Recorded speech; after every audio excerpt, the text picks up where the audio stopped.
Pinkertons Ghosts is a horror anthology podcast by Superversive Radio, with no affiliation with any detective agency, person, real or imagined, or the dark forces of Outre Terre. It is not intended for children. I listened to Jack's rambling message on repeat, my cracked phone mercifully still functioning. Not to turn this into a brand deal or anything, that $50 OtterBox is worth every penny.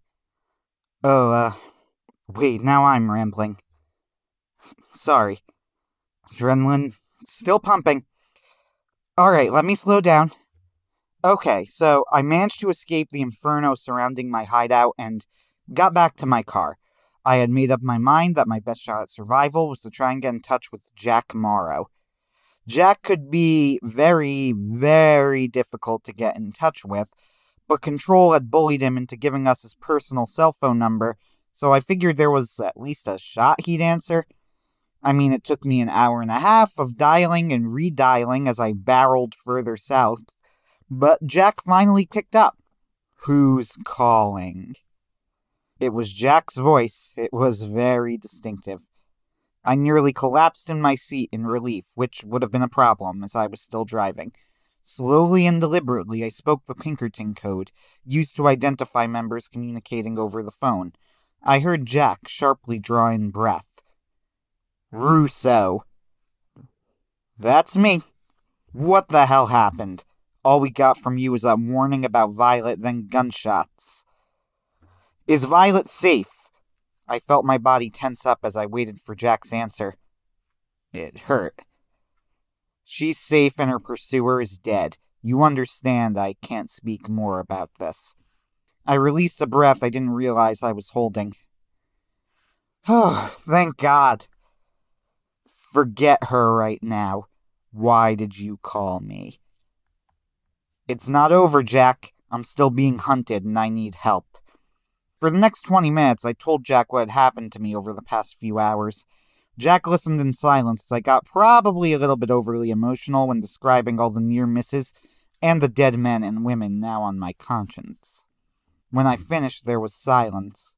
I worried for a moment that I got cut off or my battery had gone dead. Then, okay, I'll be ready. Here's where you need to go. It took me almost 2 straight days of driving into the Arkansas Ozarks. At this point, I hadn't slept in 3 days, was in a ridiculous amount of pain, and already had to engage in some fancy driving a few different times as I knew the Special Forces agents had gotten back on my tail. I didn't have much left in me. The adrenaline came in fits and bursts. When it wore off, I kept myself going through sheer willpower. The bruising all over my body made it agony to move, and my left shoulder was both cut and burnt, making it difficult to get full range in that arm. I stretched it every few hours to make sure I didn't lose any motion before I got to a doctor. Plus, the back of my head would have been gushing blood if I hadn't tied it up tightly with the same dish towel that had been wrapped around my head from the diner. All things considered, I was very much not in good shape. Then again, I'd read Jack's case files. People have gone through a lot worse than this and lived, and it was an absolute miracle I didn't have any broken bones, probably. Complaining wouldn't give me what I wanted. Jack could, though. The man himself stood at the end of a long driveway leading into some sort of abandoned building in the heart of some backwoods mountain. He had his gun trained on my car. He had something that looked like a switch in his other hand. I did not want to give him an excuse to use it. He hadn't told me about the switch. I followed the instructions he had given in the message to identify me. I stopped at the end of the driveway, honked my horn in 4 staccato bursts, then walked out slowly with my hands up and repeated the Pinkerton phone code. Jack didn't move his weapon. You're forgetting something, I said in Our Father prayer. Jack relaxed his gun and flicked the thing he had in his hand to off. Sean, get your weapon and come with me. I grabbed it from my car's passenger seat and went with Jack down the long drive. Jack walked briskly. I tried to keep up, but with my body basically one massive bruise, each step had me visibly wincing in pain. Jack didn't even spare me a second glance. How long do we have? Not sure. Could be 10 minutes, could be an hour, but they're coming. Understood. When this is over, you and I are going to have a talk about how you organize your defenses. You made mistakes. As we walked, I looked at the building more closely. It was an abandoned hospital, not massive, but not tiny either. 2 stories high, the faded sign on the front said General something Hot Spring and something else Spa. I thought this was a hospital? I assumed we'd be walking through the front entrance, but Jack turned and kept walking around the building. I just followed. As he walked, he continued talking. This place was abandoned sometime in the 1960s. Used to serve the rural communities for 100 miles around, but the government changed up rules and funding so that the big cities got more and the rural folks got less. They tried to make it work as a tourist spot, but, well, in the end, they just left and let it die. Made it useful for my family. This isn't the one I was staying in during the Geisterhund event. That one is livable. Are these things cheap? No, but considering the medical waste they didn't dispose of, let's just say the auction house was glad to be rid of it. No future in abandoned Ozark hospital real estate, then. Oh well. We stopped at a seemingly random patch of grass in the back of the building. Jack reached down and pulled it aside like a carpet, revealing a cellar door. He opened it up and stepped aside, motioning for me to step in. You go first. Making sure the grass covers the door when you close it can be tricky. I need to make sure it's done right. Wait on the stairs. I limped my way halfway down the stairwell. Building beyond was dark, weighed on me, and I almost fell asleep. Jack grabbed my arm and started half-dragging me through the hallways. As we walked and my eyes adjusted to the low light, Jack started giving me a rundown of his security system at the hospital in a matter-of-fact tone. I'm not going to say everything out loud. I don't think Jack would like having an official record of it anywhere, even the Pinkerton archives, and anyway, you're about to get an account of some of it. Just know that the level of security would have made Batman think he was a little overly paranoid. In the midst of his rambling, I cut Jack off. When? How? Did you do this? Jack didn't even look at me as he flipped a few switches in what he called the control center, which appeared to be the hospital's tech room hooked up to security cameras. I and my mother had a lot of free time between cases. And that was all the explanation I got about it. And I suspect the most Jack had ever given. I'll skip ahead to the moment the Special Forces agents showed up. They were driving some sort of junker I assumed they'd hot-wired on the drive down. No more rolling armored tank for them after our little rendezvous in the Pine Barrens. And they couldn't drive as recklessly as they had before without the mage to keep police off their tail, who, by the way, we never considered calling, 'cause that would just lead to a bloodbath or possibly a team-up. As the car rolled up and the agents got out, Jack started talking. I was sitting in front of the cameras. Jack was whispering in my ear, just in case. They're going to case the building. Your car is visible, so they know you're in here. They won't know about me or this place, though, and probably think they could take you here. So I think they'll enter instead of retreat or wait it out. The only entrance worth a damn is on the south side. The front doors have been welded shut, chained, and reinforced. It's a wall now. And nobody is spotting the hidden entrance we came down. It occurred to me later that Jack must have walked all the way over, or at least parked some distance off. It all happened exactly as Jack had predicted, and went around the building investigating potential entrances before finally settling on a small south side door. I cracked my knuckles. It was time to get to work. After they walked in, Jack pressed a button and the game began. Game. I wish sometimes. But the truth is, there was no game here. In games, both sides should have a chance to win. There was only one word for what was about to happen. This was revenge. Jack's controls had closed and locked the door behind them. Now the group was trapped. Through the security cameras, I saw them turn and hammer at the door and lock at the thunk of the locks. No matter. It wasn't opening. I pressed the intercom button and began speaking. Kenneth Redwall, Vanessa Hudgrave, Stephen Wright, Harold Sanchez.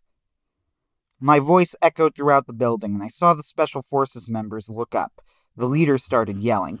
Jack had microphones hooked up to the cameras. It was tinny, but I could hear him. Where are you, Russo? Show yourself! I ignored him. Don't recognize those names? That's okay. I'll refresh your memory. Kenneth Redwall was an insurance salesman. He came in runner-up Employee of the Year not even a month ago. Vanessa Hudgrave was a waitress. She was raising 2 kids on her own. Stephen Wright was a truck driver. He was engaged to a girl in Illinois. Harold Sanchez was a cook. He'd only started work last week. The Special Forces agents had their weapons raised. The leader spoke again. I don't know what you're playing at here, but don't think you can scare us. I laughed, and the sound of it echoing throughout the mostly dark hospital was eerie even to me. One of the men backed away, back to the door.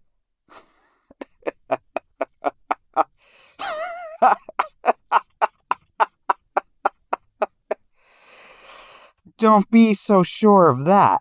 You still don't seem to know who I was talking about. The diner.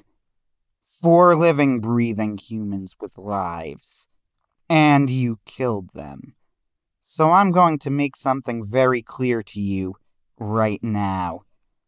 You're going to pay for this. Jack gave me a silent thumbs up. The 3 men looked a little unsure of themselves, so behind me Jack flipped another switch. I wanted this. Not gonna move. Wrong answer. From a panel in the roof, a machine gun dropped down. Saw the leader's eyes widen. Take cover! He managed to tackle one of his men to the ground quickly. I was almost impressed by his loyalty. But it was too late for guy number 3. He went down a hail of bullets until the gun went dry. I spoke again. 1 down. Let me make your positions clear right now. This is a trap, and you're rats. You have earned and will get no quarter from me. Consider this building your grave. I felt my anger burning through me, like a fire lighting up my veins. All of the pain, all of the exhaustion, and all of my failures over the past couple of days were being channeled into this. I wanted these guys to suffer. 2 men left and no way but forward. Believe me, you don't want to stay in one place. I turned off the intercom and snapped my fingers. Jack flipped another switch. At this point, I was inches away from the monitors. I wanted to see every moment of this. Slowly, gas started pouring into the corridor. The 2 agents looked up, and I swear I saw those faces go pale, even though my image of them was a slightly blurry black and white. I'd move if I were you. You do not want to breathe in that gas. I can't remember what it does, but it counts as a war crime. The 2 men got up and started to run as I started laughing again. As they ran, I spoke. Poor Special Forces agents. I know what you must be thinking. You need to find me, right? Get to the control center. But you won't find me. Didn't I tell you? You're trapped. Rats in a maze. And you live as long as I want you to live. And guess what? It's not long. As they ran, they triggered one of the pressure plates Jack had placed on the ground. I knew what was coming. Goodbye, number 2. A massive spring-powered spike popped up from the tiles in front, utterly impaling one of the Special Forces agents through his guts. He fell backward and screamed. He bled out quicker than a part of me would have liked to see, but I wasn't looking at him. Just the leader left. He checked his man, then got up and left him. As he walked forward cautiously, guns out, started speaking to him. You understand now? Your options? You don't have any. You're mine now. There's no way out. There's no escape. The Special Forces agent had turned a corner slowly. He had taken the poking the floor one step ahead of him with his gun. Ha! As if Jack wasn't arming each trap manually. I spoke one more time. And now the trap is laid. We'll meet soon. I turned off the microphone and waited. The leader kept making progress, looking for anything that could help him. I didn't need the camera microphones. I could hear it from my chair. There was a massive clang that reverberated throughout the hospital. 2 huge metal slabs, looking like fire doors welded together with rebar, dropped down in front and behind the Special Forces agent. In front of him, a trap door opened. As the Special Forces agent looked around desperately for a way out, I spoke calmly. The click of the microphone felt good. Don't worry. This won't kill you. We need to talk. And you're no use to me dead. Well, less use. With a scream of frustration and rage, he fell down the open pit into the hospital basement. There was nothing there for him but a mattress to break his fall. Jack had turned this section of the basement into a cell. It was not new. I looked at Jack. Should I meet him in person? Your call, but remember, he still has his guns and whatever else. I thought about it, but before I made any sort of decision, I heard laughter. I looked at the monitor to the basement prison. The agent had found the camera in the corner and was speaking into it. Let me guess.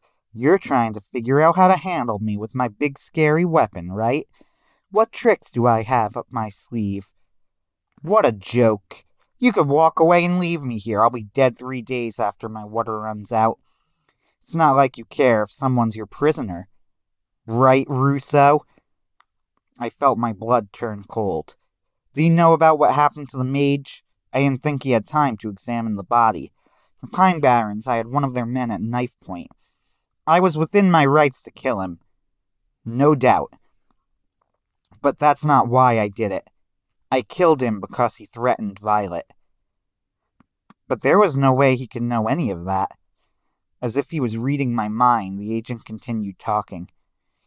You must be wondering how I know that. What sort of idiot do you take me for, Russo? I know how to create a neck gash like that. I've done it myself. You got behind him. You had him at your mercy. You killed him when he was no threat to you.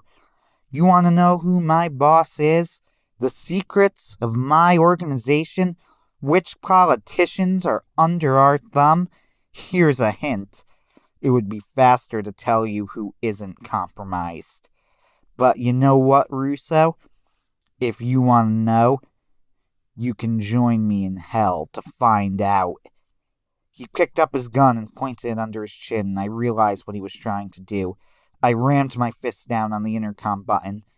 Wait! The shot sounded as if it echoed throughout the entire hospital. Stared at the monitor, mouth agape. Jack walked over to me as I fell backwards, slumping over into a chair. I felt the energy drain from me. Jack put out his hand awkwardly, touching my shoulder. It felt wrong, but I think he meant well. Sean, listen to me. You did nothing wrong. Yes, I did. I killed that man when I didn't have to. He helped murder 4 civilians in cold blood in front of you. He was trying to kill you. I guarantee you, to make it as far as he did, he has killed others, directly or indirectly. No difference. Thought of his body collapsing in front of me as the blood gushed out of his neck. He was no threat to me at the time. And what if you left him alive? He might have been the person who sent that thing after Violet. I ground my teeth, frustrated. I knew I was missing something important here, but I was too exhausted to articulate it. That's not the point. Jack sighed. They're dead now. It's a shame we couldn't keep the last guy alive, but Control should be able to make some hay with the personal effects at least. And, well, that's where we left things. More or less, anyway. I think I fell asleep for 3 days, drifting in and out of consciousness. I woke up in a hospital at some point. I guess Jack managed to drag me there. Tried to call him and thank him, but he isn't picking up anymore. Hope he's alright. But that's pretty normal for Jack. The next thing to do is get in touch with Violet and apologize. Well, one last thing. On my way back to New Jersey, I need to stop back into the Pine Barrens with a few boxes of peppermints. If I don't bring them, Gentian may get annoyed, and I'm not sure making him annoyed at me is a particularly good call at a time like this. Anyway, let me know what you get out of those personal effects control. Oh, boy. I'm sorry. I need to process this, all of this. It was a lot. Sean Russo, signing off. For now. Pinkerton's Ghosts is a podcast distributed by Superversive Radio, licensed under an attribution non-commercial, share-alike international license. This episode was written by Anthony Marchetta and is performed by the same. Ben Wheeler edits, directs, produces, and herds cats. Kid Dickerson performs our audio editing. Visit us on Facebook, read articles on superversivesf.com, or listen to us on unauthorized Acast, iTunes, or Spotify. Contact us through Twitter at @PinkertonsGhosts, email us at pinkertonsghosts@gmail.com, or send us noble messenger possums with messages strapped to their backs. Don't worry, they know how to find us. Thank you for listening, and good luck.